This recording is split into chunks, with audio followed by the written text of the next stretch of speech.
दोस्तों साल 2025 का ये महीना बहुत ज़्यादा खास होने वाला है क्योंकि इसी महीने में दुनिया के दो बहुत बड़ी ऑर्गेनाइजेशंस की बैठक हो रही है। पहली बैठक ब्रिक्स की है जिसमें भारत शामिल है और दूसरी बैठक है G7 कंट्रीज की जिसमें भारत ऑफिशियल मेंबर तो नहीं लेकिन भारत को इन्विटेशन आ चुका है। पीएम मोदी ने इन्विटेशन को एक्सेप्ट कर लिया है। लेकिन भारत की बढ़ती इकोनॉमी को देख करके चाहे ब्रिक्स की बात की जाए जहाँ पर भारत ऑफिशियली मेंबर है, वहीं दूसरी तरफ G7 देश भी भारत को करना नहीं चाहते और स्पेशली भारत को इनवाइट किया गया है। लेकिन ये बात हमें नहीं भूलनी चाहिए कि पिछले साल जब G7 की समिट की जाती है तब भारत को सामने से बेइज्जत किया गया। इसीलिए आज G7 को छोड़कर के ब्रिक्स जैसे ऑर्गेनाइजेशंस बहुत ज़्यादा मजबूत हो चुकी हैं। और तीसरी बड़ी खबर यहाँ पर यह है कि G7 में कई और मुस्लिम देश शामिल होने वाले हैं। कई देश शामिल हो चुके हैं जिन्होंने भारत को लेकर के पाकिस्तान को काफ़ी ज़्यादा अच्छे तरीके से नोचना शुरू कर दिया है। आइए जानते हैं आज की इस वीडियो में क्या कुछ चल रहा है इन दोनों बैठकों के दौरान,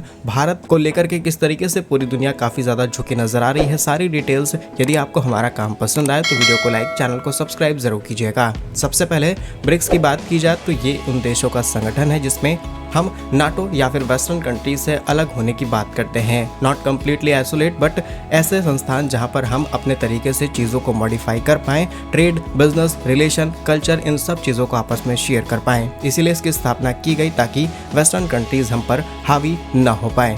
और रिसेंटली 11वां ब्रिक्स संसदीय फोरम 4 से 5 जून 2025 को ब्रासिलिया, ब्राजील में आयोजित किया गया जिसमें भारत सहित सभी 10 सदस्यों देशों के सांसदों के प्रतिनिधि मंडलों ने भाग लिया। भारतीय प्रतिनिधि मंडल का नेतृत्व लोकसभा अध्यक्ष ओम बिरला ने उच्च स्तरीय संसदीय दल के साथ किया। इस वर्ष ब्रिक्स संसदीय मंच पर भाग देशों में शामिल थे भारत, ब्राजील, रूस, चीन, दक्षिण अफ्रीका, ईरान, संयुक्त अरब अमीरात, मिस्र, इथोपिया, इंडोनेशिया। इन देशों के सांसदों ने यहाँ पर पार्टिसिपेट किया और कई प्रकार की बातचीत की गई है जिसमें आने वाले समय में किस तरीके से क्लाइमेट चेंज हो रहा है इस पर बात की गई। अलग अलग टेक्नोलॉजीज पर, स्पेशली एआई पर, global business, global economy, inter state relation, global piece, security और कई अलग अलग मुद्दों पर डिस्कशन किया गया है। और इतने बड़े मंच पर बैठक चल रही है, दुनिया की बड़ी ताकतें यहाँ पर शामिल हैं और भारत पहलगाम मामले को हाईलाइट ना करे जिसने पूरी दुनिया में सुर्खियां बटोरी हैं, ऐसा नहीं हो सकता। और भारत ने जैसे ही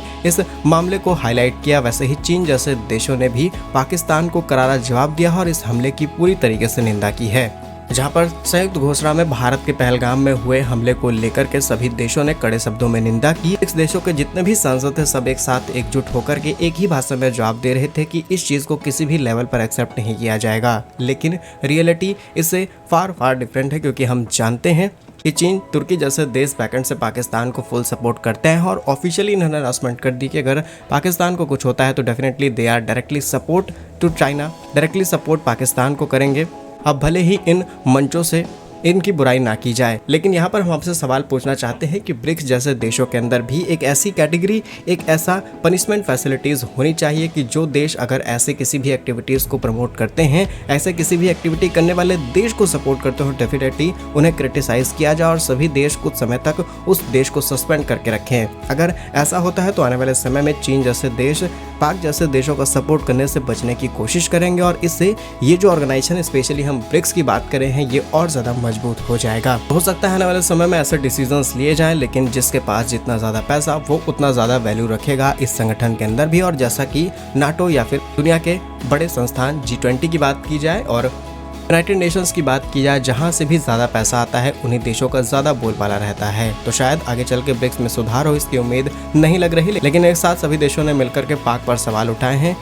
इस पर आपकी क्या राय है कमेंट्स में ज़रूर लिखिएगा। दूसरी अपडेट की बात की जाए तो कनाडा के नए प्रधानमंत्री मार्क कार्नी अल्बर्टा ने कनास्किस में होने वाली G7 समिट के लिए प्रधानमंत्री नरेंद्र मोदी को आमंत्रित दिया। इस फैसले को लेकर के अब उन्हें अपने देश में ही आलोचना का सामना करना पड़ रहा है। स्पेशली निज्जर हत्या जांच को लेकर के सिख समूह के बीच में आमंत्रण का विरोध कर रहा है और कनाडा के पूर्व प्रधानमंत्री जस्टिन ट्रूडो ने भी भारत पर इस हत्या शामिल होने के आरोप लगाए थे और बहुत ज़्यादा रिलेशन भारत और कनाडा के खराब हो गए थे। लेकिन इनके आने के बाद शायद रिश्ते सुधारे जा सकते हैं। और आप सोच करके देखिए कि जहां ब्रिक्स समिट के अंदर स्पेशल मेंबर है, वहीं G7 के अंदर भी भारत मेंबर ना होने के बावजूद भी भारत को इनवाइट किया जा रहा है। 15 से 17 जून तक ये समिट होने वाली है और पिछले साल भी भारत को यहाँ पर बहुत चीज़ों का सामना करना पड़ा था, स्पेशली रूस को लेकर के भारत ने जिस तरीके से ट्रीट किया, भारत को सामने से क्रिटिसाइज किया गया था। तो हो सकता है इस बार भी कुछ जियोपॉलिटिकल शिफ्ट देखने को मिले और हो सकता है कि शायद पुराने से भी ज़्यादा बुरी सिचुएशन हो। वो तो इस मीटिंग के बाद ही समझ में आ जाएगा कि कौन सी